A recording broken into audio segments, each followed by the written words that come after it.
Hey, good morning. Welcome back to the Grace Life Church podcast. I'm your host, Brian Clark. I'm the lead pastor here at Grace Life Church.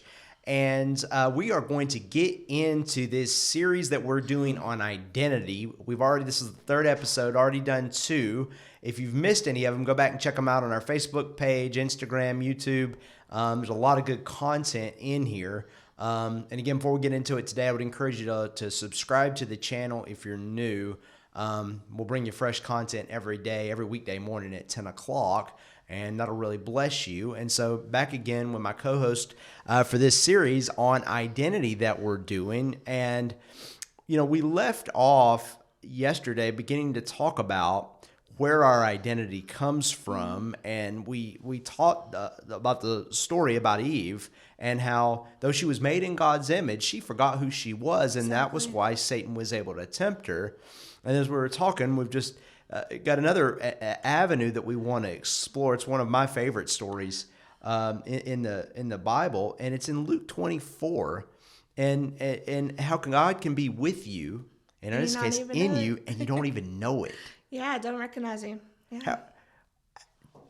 Tell again a little bit more about how that's happened with you. Oh man, I mean, you think about it. You get busy with life, and you don't recognize the little thing God does for you, or that he's with you today, or that he's, maybe it's just I woke up on the wrong side of the bed, didn't get time to spend with Jesus. I had to rush off to work. And then it just sets your day off. But he said he never leave me nor forsake me. So what I should be doing is pausing and recognizing that God's with me.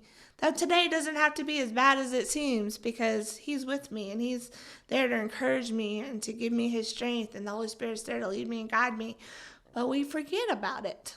Yeah, absolutely. And so we're going to share a story out of Luke 24. This is after the resurrection, that Jesus is actually walking with two of the disciples on the road to Emmaus, and he's there in his resurrected body, and they don't perceive They have no clue. They're just having a conversation with him. Hey, Jesus buddy, is right come there. on in, join us, walk with us, and they have no clue that is Jesus. And God, I actually did a series on that like 3 or 4 years ago about seeing the invisible God. It came out of that passage. But like how God is all throughout talking to us all the time. He's all the time with us. And it's like that story about, or that poem about the footprints, on the sand. Yeah. He's with us and we don't perceive it. Yeah, it's crazy.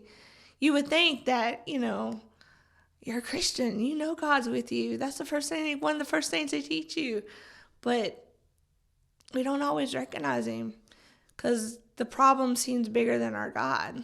And it's never the case. That's where hope, discouragement sets Exactly. in. I'm alone. I got this bill. Got shorted hours at work, and Where's the provision, Lord, that you're promising me when we're not trusting him? Yeah. So we want to share something out of this today that I think will really help you begin to learn how to relate to God when you feel like he's not there, because it will happen. If it's not happened to you yet, it's going to happen where like God is with you, but you are like, where in the world is he at? And so I'm just going to summarize part of it. The disciples, they're walking on the road to Emmaus with Jesus, and he's talking to them, and they don't know it's God, which just blows me away. It's crazy. And it says, I'll start in verse 25. It says, then he said to him, Jesus said to them, "O foolish ones, and slow of heart to believe in all that the prophets have spoken, ought not the Christ to have suffered these things and to enter into his glory?" And again, they're talking about the crucifixion, and they're telling Jesus about, hey, didn't you even heard about what's happened to this guy Jesus that got crucified? And they don't realize it's Jesus with them. I wonder how many times you've done that, or I've done that, where you start telling God, don't you even know about my problem? And he's like, dude, I'm the answer. I'm right here. Exactly. Verse 27, and it says, "And beginning at Moses and all the prophets, he expounded to them in all the scriptures the things concerning himself." I'll never forget the first time I learned that Jesus is all throughout the Old Testament. It's mind-blowing, isn't it? I mean, when you really get a concept that he is throughout that whole Old Testament. You hear so many ministers like, I only preach out of the New Testament because we're a New Covenant church. Jesus is all, and the types and shadows are amazing. If you were going to pick one, what's your favorite? Putting me on the spot, Brian. Gosh, I don't. Just bring the children out of Egypt. Yeah. Jesus is there the whole way. The strike on the rock, and the Moses striking the rock and the water flowing out. That's Jesus and his love when he was struck on the cross, and the blood and the water flowed out. That was their salvation. That was their source. And then when the whole reason he didn't get to go in the promised land because he struck the rock twice. Yep. That was not what it was supposed to be. You were supposed to speak to it because that's what our power is now. Yeah. Our power, Jesus did it for on the cross. Now we get to speak with the authority of Jesus Christ. So he didn't get to go in because he struck it when he should have spoken. It was basically like saying, "You, Jesus, you didn't suffer enough. Exactly. So I'm going to strike you again." Exactly. So yeah, I mean, that's a beautiful picture of Christ on the cross for us. Yeah, as I was thinking, I was like, one of my favorites is the story of Ruth. Oh, that's a good one. and Boaz, she marries this, she's this Moabite woman. He's a kinsman redeemer. And he redeems her, and she gets all that is his, and then she ends up in the lineage of Jesus. Exactly. And man, just it's all throughout. But Song of Solomon's, I mean, it's just all throughout. So anyway, so he preaches, Jesus begins to reveal from the Old Testament, the Christ. So you don't even have to look into the Gospels to find Jesus. No, you don't. He's all throughout. Then in verse 28, it says, "Then they drew near to the village where they were going, and he indicated that he would have gone farther." There's a message in that. Jesus wants to go farther with us than we want to go sometimes.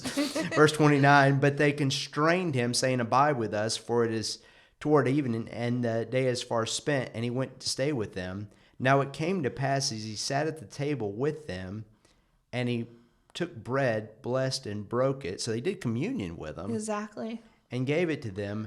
Then their eyes were opened, and they knew him, and he vanished from their sight." And so it was at communion that they were able to actually... Do this and remember it to me. Why do you think it was when they begin to do communion that they now begin to see Jesus? He was letting them know, hey, I'm your Redeemer. I'm your salvation. I did die on that cross. And it was almost reminding me, because he told them beforehand, when he would spend the night before the crucifixion in the upper room, and he was breaking communion, and he was explaining, you're going to have to do this to remember me and remember what I've done for you. Say that again. You're going to have to do this to remember me and what I've done for you. So he's reminding them, we spoke of this. It's happened. I died on the cross. I went to hell. I redeemed you. I saved you. And now, once again, you're going to have to remember what I've done for you. You're going to have to remember who I am. You're going to have to spend some time with me. Communion is not just eating the bread and drinking the wine to remember what Christ is. It's spending time with him, that communion with him. And so in other words, he said, do this in remembrance to me. We've got to be intentional. Exactly. Like if you're not intentional, you'll probably forget Jesus Absolutely. Is in you. Yeah. And I don't know if, and you may know this too, but the bread there in the Old Testament, or going back to the Old Testament reference, it's often referred to as the presence bread. Mm-hmm. In the Ark of the Covenant, or in the tabernacle, it's referred to as the presence bread, and so this is this bread. It's like the presence of God, and we're breaking, we're partaking, and we're reminding ourselves of what He did. And when they did that, their eyes were opened. But then, interestingly enough, He departed in a tangible way. Mm-hmm. Did He leave, or was He still there? That's a good question. He vanished. That's all we know the word says. But yeah, he was just, But it wasn't like God left, in other words. No, exactly. But it was more like, I'm always here with you. You just got to remember that I'm here with you. And like we were saying, we forget. We get bogged down. We get distracted. We get frustrated. Like you said, Lord, this is my problem. Don't you see it? Of course he sees it. Yeah. He knows exactly what you're going through because he's never left you. It's us. We don't recognize he's there with us. But when we stop and we take that communion, we remind ourselves, if you're sick, you remind yourself that his body is broken for us. When you feel lost, remember that his blood is on the altar in heaven calling us redeemed. It's a reminder. That's awesome. Well, and I'll kind of close with this because, Andrew Womack, who obviously went to school, I went to school, has been just a huge spiritual mentor, kind of a father to me. He makes the point, I've heard him teach through these verses before, and one of the things that he'll say is, God will give us experiences. He wants us to have experiences with him.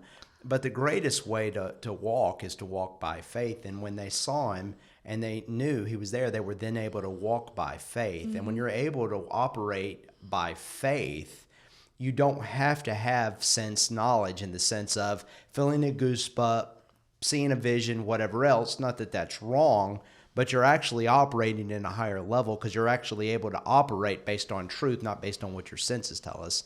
And that's one of the things that God has for each and every one of us, and why God wants us to learn to live by truth, because when we do that, we're actually becoming like or living out like God, because God trusts his word. And he wants us to be like him. And he wants us to learn to trust his word, not just our senses. So anyway, today was really deep. I'd probably go back and rewatch it because it was really, really good. So thank you. And like and subscribe to this channel. Again, if this is new to you, if you're blessed by the content, we bring it to you every weekday morning at 10 o'clock. And I hope today's really blessed you. So God bless you. We love you. See you tomorrow.